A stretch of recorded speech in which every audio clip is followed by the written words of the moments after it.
नमस्कार, मैं हूं संजय शर्मा। आप देख रहे हैं 4 PM न्यूज नेटवर्क। पता नहीं उत्तर प्रदेश को किसकी नजर लग गई है।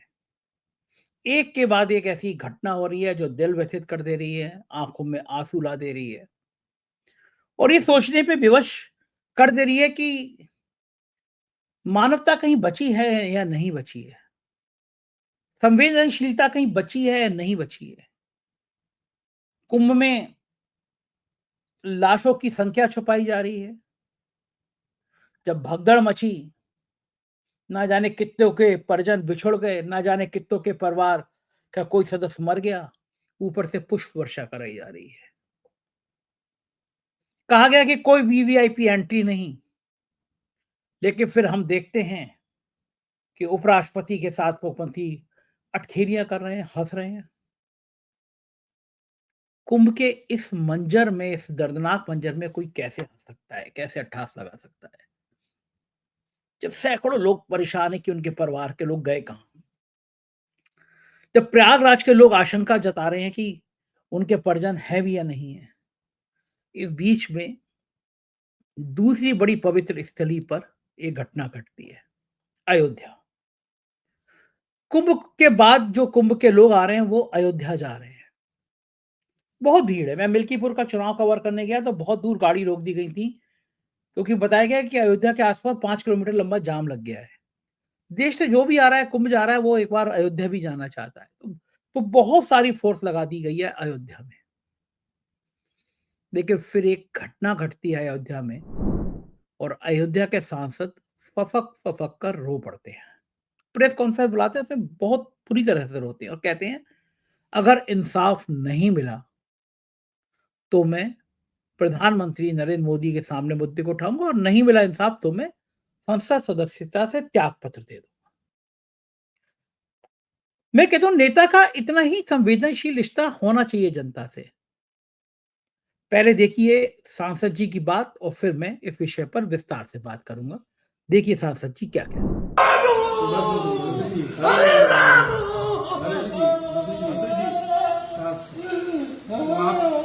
आप उसकी लड़ाई लड़िए, लड़ाई लड़ी जाएगी, सब लोग साथ में। लड़ाई को आप लड़ेंगे, उसको न्याय उसके न्याय दिलाएंगे। हमें जाने दो दिल्ली, लोकसभा में जाने दो। मोदी के सामने हम बात रखेंगे। न्याय न मिला तो हम इस्तीफा दे देंगे, लोकसभा से हम इस्तीफा दे देंगे।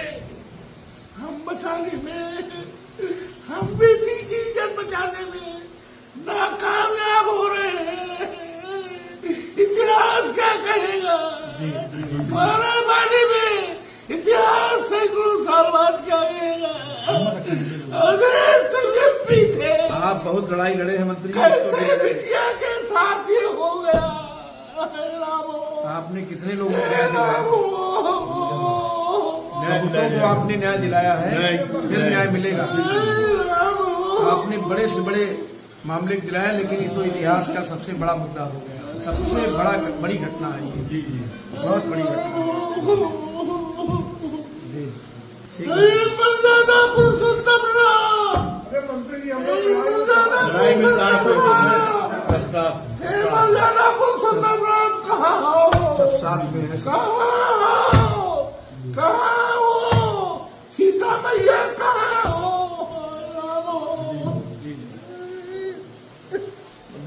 सांसद जी, हमें जाने दो दिल्ली, हम इस्तीफा दे देंगे। मैंने आप लड़ाई लड़ेंगे, न्याय को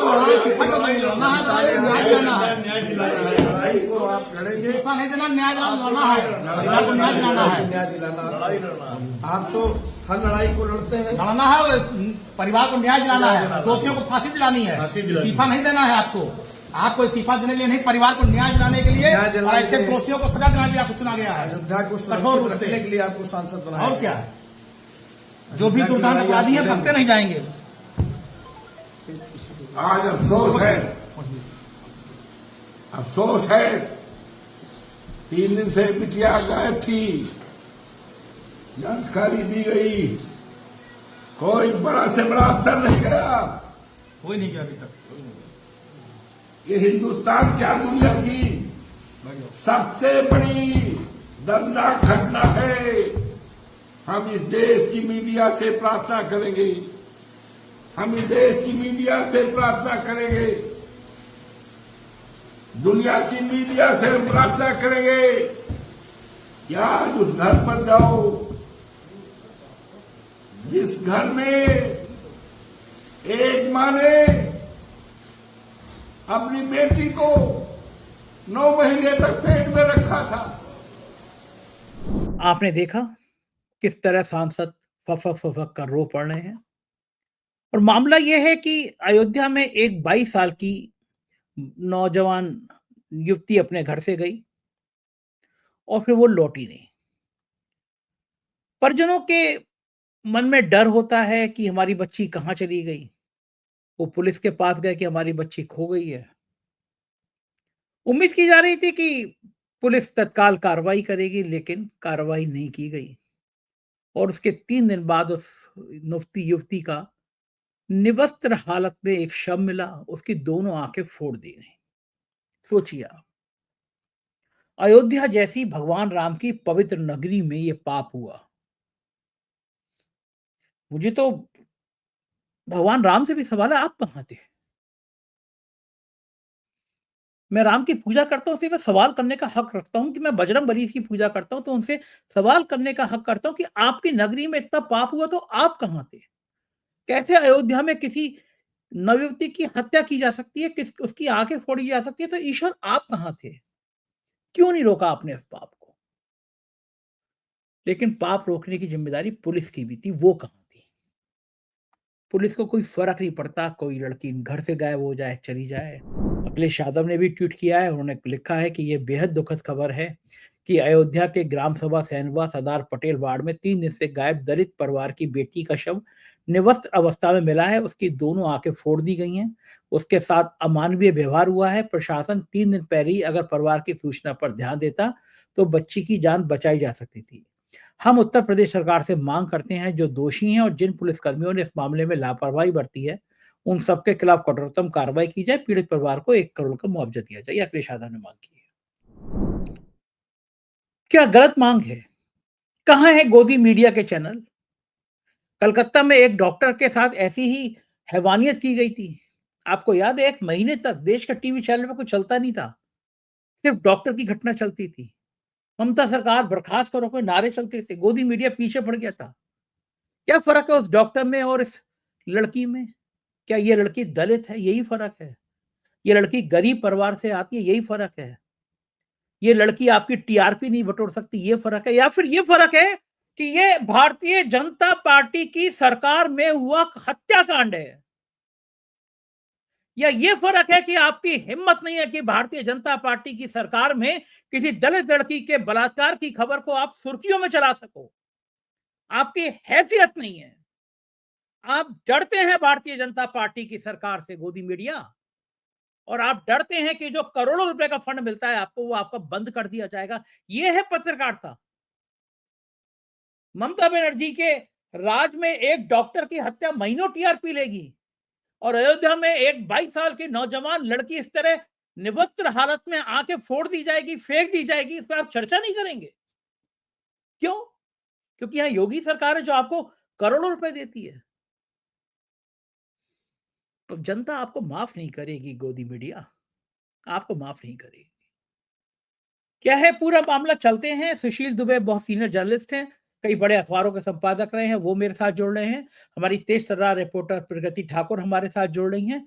बातचीत करते हैं और जानते हैं कि आखिर हुआ क्या है अयोध्या में। 4 PM न्यूज नेटवर्क में स्वागत है सुशील दुबे जी आपका और प्रगति जी आपका।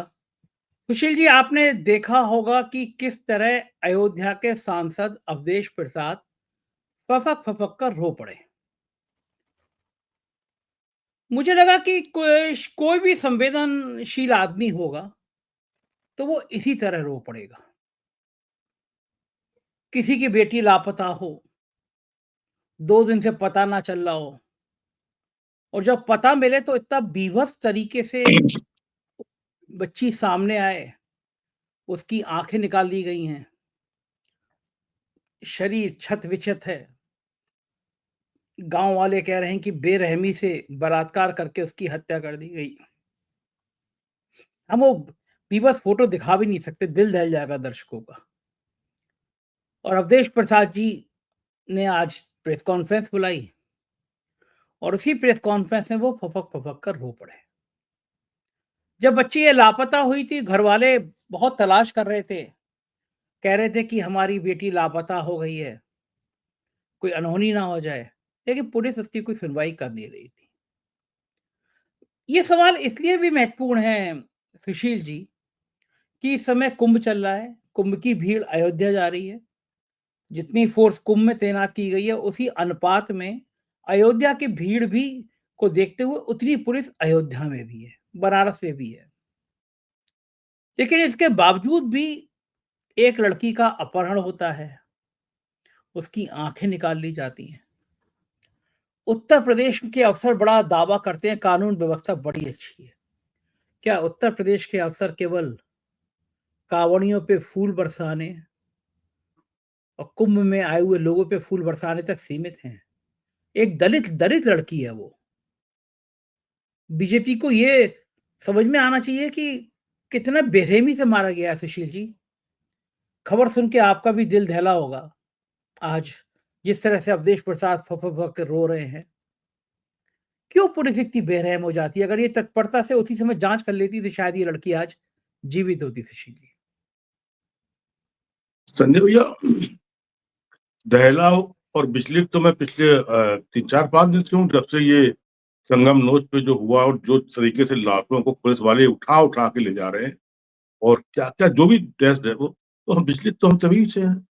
अब ये इस टाइप की विचलन जो है, ये तो क्या है और क्या कहूं और इसके ऊपर क्या बोलूं। अच्छा है क्या, इतने किस्से सुन चुके हैं, इतनी घटनाएं, इतनी बीभत्स घटनाएं सामने आ चुकी हैं, इतनी क्रूर घटनाएं सामने आ चुकी हैं, जिसमें पुलिस का भी बहुत इन्वॉल्वमेंट है। तो उस पर कहाँ से बोला है, कितना बोला जाए। लेकिन अब आप ऐसे लोग ताकत दिए रहता है 4 PM, तो कुछ ना कुछ तो बोलना पड़ता ही है।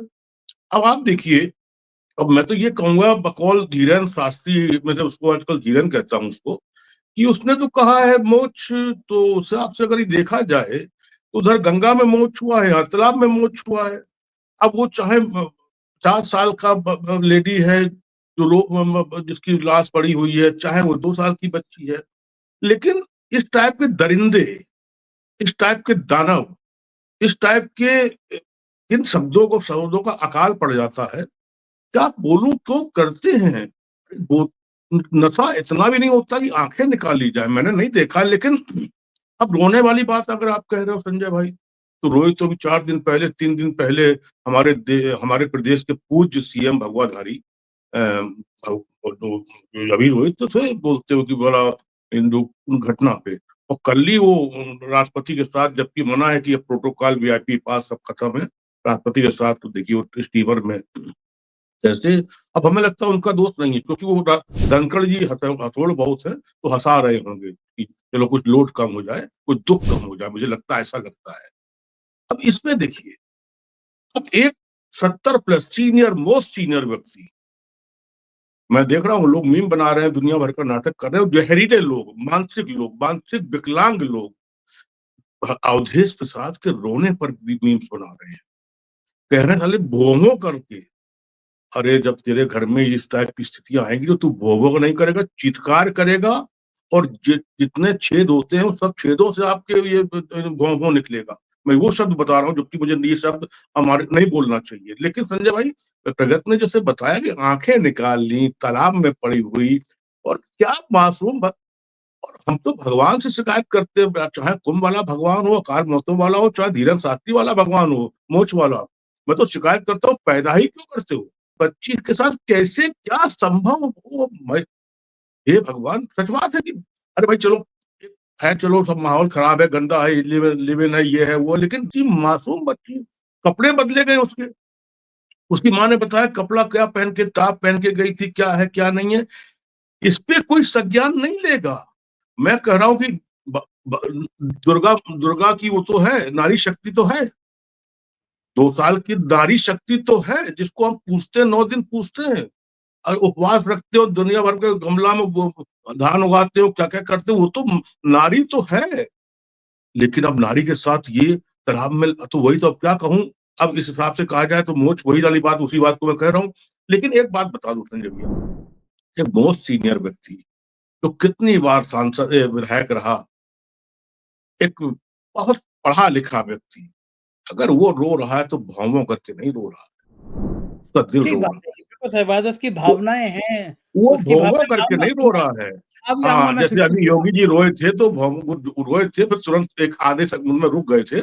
लेकिन ये आदमी बाकायदा चीख-चीख के रो रहा है, उसकी आत्मा जिसे कहते हैं जिसकी आत्मा फट जाती है। हाँ, उसकी वैसे आत्मा वै इस घटना को अगर कोई ये कहे, तो उसको मैं दानव मानता हूँ कि ये वोट की राजनीति से रो रहा है।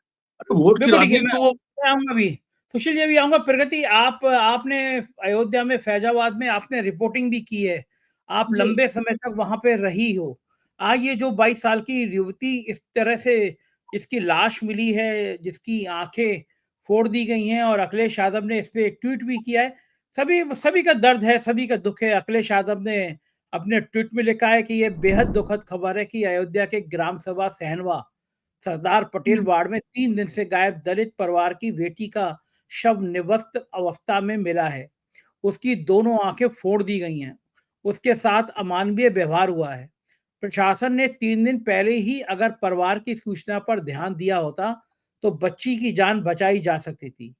हम उत्तर प्रदेश सरकार से मांग करते हैं, जो दोषी हैं और जिन पुलिसकर्मियों ने इस मामले में लापरवाही बरती है, उन सबके खिलाफ कठोरतम कार्रवाई की जाए और पीड़ित परिवार को तत्काल 1 करोड़ रुपए का मुआवजा दिया जाए। आपने देखा है जिस तरह अयोध्या, ऐसा नहीं है कि अयोध्या में इतनी पुलिस हो, इतनी भीड़ हुँ। हो, वहाँ पे भी अपराधी अगर प्रगति इस हद तक दुस्साहस कर लें, और पुलिस फिर कर क्या रही थी प्रगति? आपने तो वहाँ के थानों को, वहाँ की पुलिस को कवर किया है, लंबे समय तक रिपोर्टिंग जी। करी है। ये पूरे तंत्र पे क्या सवाल खड़ा नहीं करता कि इस तरह एक युवती को अपहरण कर लिया जाए, उसकी दोनों आँखें फोड़ दी जाएँ, निवस्त्र हालत में मिले? कहाँ है फिर उत्तर प्रदेश की पुलिस? क्या समझती है? क्या लगता है आपको? सर, सबसे बड़ा सवाल तो तभी उठ गया था जब राम जन्मभूमि में जो कार्यरत पुलिसकर्मी थी, जो महिला पुलिसकर्मी थी, जब उसके साथ ही छेड़छाड़ हुई, तब पुलिस वालों ने कुछ नहीं किया। तो सर, ये तो दलित युवती है और ये 30 जनवरी से गायब है सर। 30 जनवरी से गायब है, रात के 11 बजे तक वो घर नहीं पहुंची। जब उसके घर वालों ने थाने में कंप्लेंट कराई, पुलिस वालों से मांग की कि आप पता कीजिए कहाँ है, तब इन्होंने सीरियस ली नहीं चीजें, और अब जाकर ये खबर आ रही है, कल कल की खबर है कि नाले के पास युवती का सर लाश मिला है। ये अपने आप में एक बड़ी बात है, और सर बड़ी बात इसलिए भी है क्योंकि ये पहली खबर नहीं है जब अयोध्या से ये खबर निकल कर सामने आई। दावे तो कितने किए गए कि अयोध्या में सुरक्षा व्यवस्था काफी सही हो गई है पहले से योगी सरकार में, और राम जन्मभूमि बनने के बाद तो और ज्यादा हो गई, क्योंकि बाहर से लोग आते हैं तो सुरक्षा कर्मियों को और तैनात कर दिया गया है। लेकिन वही सुरक्षा कर्मी कहाँ है जब राम जन्मभूमि की एक जो महिला कांस्टेबल थी उनके साथ जब छेड़छाड़ हुई, तब ये पुलिसकर्मी कहाँ थे? और आज इतनी बड़ी घटना हुई है और इस तरह से दरिंदगी की गई है सर, उस युवती के हाथ-पैर तोड़ दिए गए हैं, उनकी आँखों को ज़ख्मी किया गया है। तो कहीं न कहीं पुलिस वालों पर ये सबसे बड़ा सवाल उठता है, और इससे पहले भी सर कई मामले निकल कर सामने आए अयोध्या के गाँवों से, फैज़ाबाद के गाँव से, कि दलित युवतियों के साथ ऐसा हो रहा है। और चीज़ें सर जब तक ये बातें पहुँच नहीं रही हैं थाने तक, तब तक तो अलग बात है कि अब तक वो पहुँची नहीं है, और पहुँचने के बाद भी सर कार्रवाई नहीं की जा रही है। जब परिवार वालों ने कंप्लेन की थी कि 30 जनवरी 11 बजे तक वो लड़की घर पहुंची नहीं, तो इन्हें तत्काल प्रभाव से उस पर एक्शन लेना चाहिए था सर। उसके बाद इन्होंने एक्शन तक नहीं लिया, और आज कल की ये घटना सामने आई कि इस तरह से मामला निकल कर सामने आया। और अब अगर सांसद अवधेश प्रसाद इसकी मांग कर रहे हैं, और उनका भी यही कहना है कि लगातार जितने मामले अयोध्या से निकल कर सामने आए हैं, उस पर कार्रवाई नहीं की जा रही है। और इसलिए आज उन्होंने ये बात की है कि हम प्रधानमंत्री मोदी के सामने लोकसभा में ये बात रखेंगे, और अगर ये बात नहीं मानी जाएगी तो हम इस्तीफा तक देने को राजी हैं, क्योंकि इससे पहले भी सर कई घटना हुई है और फिर भी ये चीजें निकल कर सामने नहीं आई है और इन चीजों पर कार्रवाई नहीं हुई है। आखिरकार प्रशासन क्या कर रही है जब बाहर से लोग आ रहे हैं, और जब अयोध्या फैजाबाद में रहने वाले लोगों की देखभाल नहीं की जा रही है, उनकी सुरक्षा व्यवस्था नहीं की जा रही है, तो जब राम जन्मभूमि लोग दर्शन करने के लिए आ रहे हैं, हनुमानगढ़ी दर्शन करने के आ रहे हैं, किस किस उम्मीद से करने आएंगे सर? क्या यही प्रशासन की व्यवस्था है कि जो वहाँ के लोग रह रहे हैं? एक तो सर आपको ये भी बता दें कि लड़की भागवत देखने गई थी सर, तब उसके साथ ऐसा हुआ, और आज उसकी लाश नाले के पास पड़ी मिली है और इस अवस्था में मिली है। आखिर परिजन क्या करेंगे? परिजन पुलिस वालों से यही मांग कर सकते हैं कि आप कहाँ है? हमारी बच्ची लापता हो गई है, 22 साल की लड़की है, 11 बजे तक वो घर नहीं पहुंची। अगर रात में नहीं घर पहुंची तभी एक्शन लेना चाहिए था सर, लेकिन नहीं, इन्होंने वेट किया सर कि नहीं, आप देखिए आ सकती है, कहीं गई होगी, अपने दोस्तों से मुलाकात करने गई होगी। लेकिन सर उसके बाद भी एक्शन नहीं लिया गया। 1 दिन तक वो पूरी गायब रही, उसके बाद 30 तारीख की घटना है, 30, 31, 1 तारीख को ये रात में मिली है सर इसकी लाश। तो अपने आप में ये बहुत बड़ी घटना है और प्रशासन पर ये सवाल उठता है और अवधेश प्रसाद इस वक़्त सवाल उठाते नज़र भी आ रहे हैं और उनके सवाल मोदी सरकार तक ज़रूर पहुँचने चाहिए कि इनकी डबल इंजन की सरकार में ये घटना बार-बार हो रही है सर, एक बार नहीं बार-बार।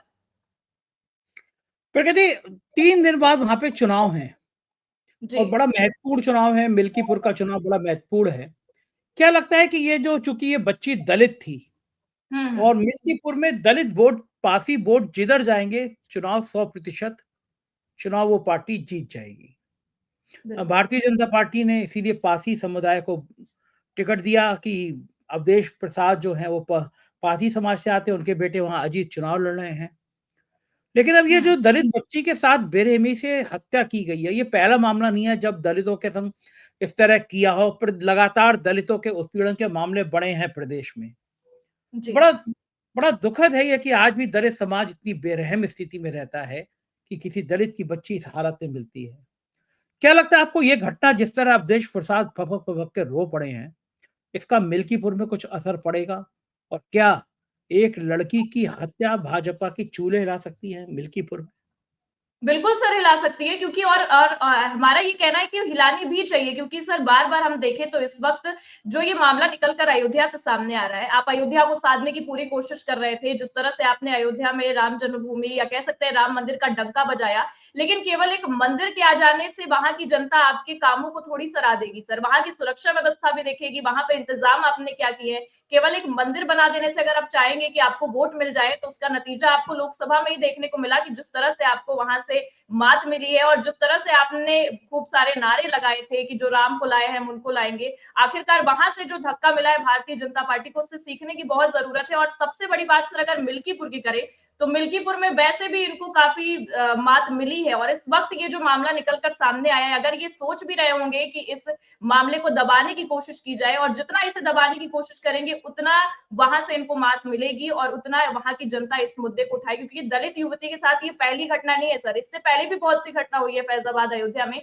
जिसको दबाने की बहुत कोशिश की गई है सर। कार्रवाई के नाम पर प्रशासन क्या कर रही है ये बहुत बड़ा सवाल उठता है क्योंकि जैसा कि मैंने आपको सर पहले ही बताया कि एक राम जन्मभूमि में जो तैनात पुलिस कांस्टेबल थी सर उसके साथ जब छेड़छाड़ हुई तब इनकी प्रशासन हाथ पर हाथ धरे बैठी रही और अब दलित युवती ये पहली घटना नहीं है सर, ये तो उजागर हो गई बहुत सी घटना है सर जो गांव में दब के रह जाती हैं, जो चीजें सामने नहीं आ पाती हैं दुष्कर्म की, लेकिन ये घटना उजागर हुई है और ये घटना तब उजागर हुई है जब सर पर चुनाव है और उस चुनाव को लेकर ये साधने की कोशिश कर रहे हैं मिल्कीपुर से पूरा इतने सारी चीजें निकाल रहे हैं कि मिल्कीपुर को हम इतनी सौगातें देंगे, इतनी चीजें करेंगे। आखिरकार एक एक विधानसभा क्षेत्र को इतनी सौगातें देने की क्या जरूरत है? क्योंकि आपको पता है कि आप वहां से बिल्कुल भी हारने की कगार पर हैं और वहां की जनता आपकी असलियत समझ चुकी है। लोकसभा चुनाव में ही आपकी असलियत नजर आ गई थी अयोध्या को कि आखिरकार आप किस लिए वोट इकट्ठा करना चाहते हैं। लेकिन वो वोट इकट्ठा करने का तरीका इनका बहुत गलत था सर और इस वक्त मिल्कीपुर चुनाव के समय ये जो घटना सामने आई है ये योगी की प्रशासन और खासकर डबल इंजन की सरकार पर सवाल खड़े करती है और ये सवाल कहीं ना कहीं मिल्कीपुर चुनाव पर एक बड़ा असर डालेगा और हो सकता है कि उनको वहां से मात मिलने की संभावनाएं ज्यादा है सर। बिल्कुल ठीक बात है। सुशील जी, जैसे प्रगति ने कहा कि अयोध्या के अंदर दलित समाज के अंदर बड़ा गुस्सा है। उनकी एक बेटी की इस तरह बेरहमी से हत्या कर दी गई है, उसकी आंखें निकाल ली गई हैं और चुनाव पास में ही है, चुनाव सामने ही है। क्या लगता है ये बड़ी गलती हो गई, पुलिस की लापरवाही भाजपा पर भारी पड़ सकती है? संजय भाई, ये जो प्रगति अभी बता रही थी, ये तो जैसे कलकत्ता में नहीं जो मर्डर हुआ था, जिस बेरहमी से मारा गया था डॉक्टर जेहूद को, ये तो ऐसे ही बता रही हो, आंखें निकाल लो, हाथ बात बताइए। तो ये तो मतलब, और दूसरी बात, हम जो कह रहे हैं संजय भाई, हम लोग कहाँ पहुंच गए हैं? वैचारिक रूप से हम लोग मानसिक खोखले होकर कहाँ पहुंच गए हैं? आपको मालूम है, आप बदायूं से जब निकले थे उस जमाने में, हम भी सीनियर सिटीजन में हैं, एक एक एसएसपी का जब हम लोग पहुंच जाते थे किसी बात को लेके, तो पूरा सिस्टम हिल जाता था, पुलिस का पूरा सिस्टम हिल जाता था और अपराध अपराध में लोग कांपने लगते थे, डरा हुआ। अब एक दलित युवती की हत्या पर, नृशंस हत्या पर अवधेश प्रसाद कह रहे हैं कि संसद में मोदी से मांग करेंगे। आप सोचो, हम लोग कहाँ खड़े हो गए हैं। मतलब डीजीपी से भी नहीं, एलओ वो लॉ एंड ऑर्डर से भी नहीं, जो वहां के पुलिस के प्रमुख है अयोध्या के उनसे भी नहीं, योगी से भी नहीं, जो कहें जीरो टॉलरेंस और जीरो कानून व्यवस्था और जीरो सब कुछ है, दोनों डिप्टी सीएम से भी नहीं। मतलब हम सीधे एक हत्या पे हम आप वैचारिकता समझिए, और क्या होगा, ये तो वोट बस आएगा। लेकिन निशब्द निशब्द इस बात के लिए है कि अभी तो आपने पुलिस, प्रगति ने कहा और आपने भी कहा पुलिस की बात, तो अयोध्या में भी पुलिस ही पुलिस है, कुंभ में भी पुलिस ही पुलिस है, और चुनाव 5 तारीख को है, डिप्लॉयमेंट पुलिस का भी बाकायदा मिल्कीपुर में जबरदस्त होगा। अभी से तो एकदम से तो नहीं आएगा, पुलिस तो पुलिस होगी, अटेंशन में तो होंगे ही होंगे। अगर इस समय पर यह घटना हो रही है और 2 दिन तक, एक तो एक मानसिकता बड़ी बन गई पुलिस की संजय भाई, और भैया हम ही लोगों ने बनाई है, जैसी भी कुछ है कि कोई लड़की भागी सबसे पहला, अगर वो संवेदनशील नहीं है, मतलब पुलिस या मतलब जैसा भी आदमी बोलूं, अगर वो, तो सबसे पहला सवाल ये होगा कि भाग गई होगी, ढूंढते रहो, थोड़ा सा इंतजार कर लो, 2.5 दिन देख लो, 3 दिन देख लो। पहला उनको थोड़ा सवाल, जैसे पुलिस वालों का एक होता है, सिखाया जाता है कि सबसे पहले जो एफआईआर कराए उसी के ऊपर शक करो, ठीक बात है। सफल भी होते हैं। तो सबसे पहले ये लोग भागने, लड़की भागने या भगाने जो भी जिसमें, तो सबसे पहले होता है कि जब माँ बाप, तुम्हारी लड़की कैसी थी, क्या था, आंखें देखेंगे उनकी, अच्छा तो इसका मतलब, तो वो उसको सीरियसली नहीं लेते हैं। और जब सीरियसली नहीं लेते हैं तो दरिंदगी भरी ऐसी घटना होती है, और ऐसी घटना के बाद भी कुछ इसलिए नहीं होता है कि उसको वोट से जोड़ जाएंगे, वोट से जोड़ ठीक बात जाएगा है, बिल्कुल कि ठीक बात है। अब तो वो रो रहे हैं बेचारे, तो उसको तो इसलिए ये चीज को हम कानून व्यवस्था से नहीं जोड़ेंगे, बिल्कुल लेकिन ठीक है। जनता जोड़ देगी कानून व्यवस्था। ये आप जान लीजिए, जनता वोट से भी जोड़ देगी। देखिए, अगर वोट की राजनीति में देश चल रहा है, वोट की राजनीति से, तो फिर ये मिल्कीपुर में दलित समाज और ये पार्टी, ये भी वोट की राजनीति पर कहीं ना कहीं बिल्कुल ठीक इन्वॉल्व बात है, होगा, ये और आप जान लीजिए। यही ठीक कर देगा। बहुत-बहुत शुक्रिया सुशील जी, प्रगति जी, आपने समय दिया। Thank you. ये थे सुशील दुबे जी और प्रगति ठाकुर, जो अयोध्या की इस दर्दनाक घटना पर हमारे साथ जुड़े थे। ईश्वर ना करे कि देश की किसी बच्ची के साथ इतनी बेरहमी से उसकी हत्या कर दी जाए, और ईश्वर ना करे कि कोई इतनी नाकारा पुलिस हो जो किसी मासूम के गायब हो जाने को सीरियस ना ले। आप भी मेरी बात से सहमत हैं तो कमेंट करिएगा, चैनल को सब्सक्राइब और ज्वाइन जरूर कीजिएगा।